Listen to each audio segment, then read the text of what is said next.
بسم الله الرحمن الرحیم. د باجوړ غیرتی ځوانانو مشرانو کشرانو السلام علیکم ورحمت الله.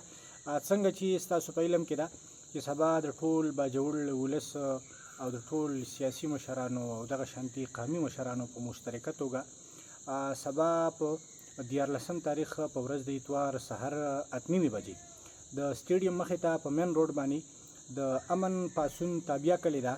په کوم چې په باجوړ کې کوم د بدامنۍ لهر راغلی دی د هغې د روکتام دپاره یو پر امنه احتجاج ریکارډ کول دي.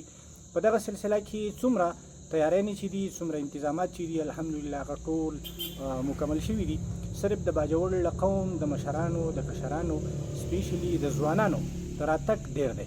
لهذا زما څومره اواز چې زما چاته رسي هغې ټولو ته خواست دی چې په سبانۍ ورځ باندې څوک هم کور پاتې نه شي. کوشش وکړئ چې خپل کارونه مخکې وروستو کوي او سبا په دغه پاڅون کې زموږ سره خامخا برخه واخلئ. ځکه امن چې کوم دی دا یوازې زما ضرورت نه دی، دا د یو شهري ضرورت نه دی، دا د ټول ولس ضرورت دی.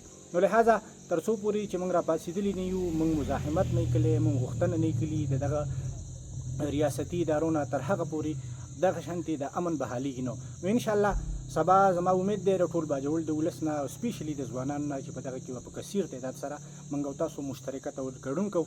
بیا په اخره کې د باجوړ له ځوانانو نه یو سپیشلی زما ریکوست دی چې یاره سبا موږ کله امن پاڅون ته راشو چې موږ د نظم و ضبط انتهایي خیال وساتو، چې موږ ثابته کړو چې موږ یو پر امن خلک یو او موږ انتهایي غیرتمند خلک یو چې دغه یو ټول د پاکستان ټولې نړۍ ته او بیا ټولې دنیا ته موږ یو پیسفول میسج ورکو.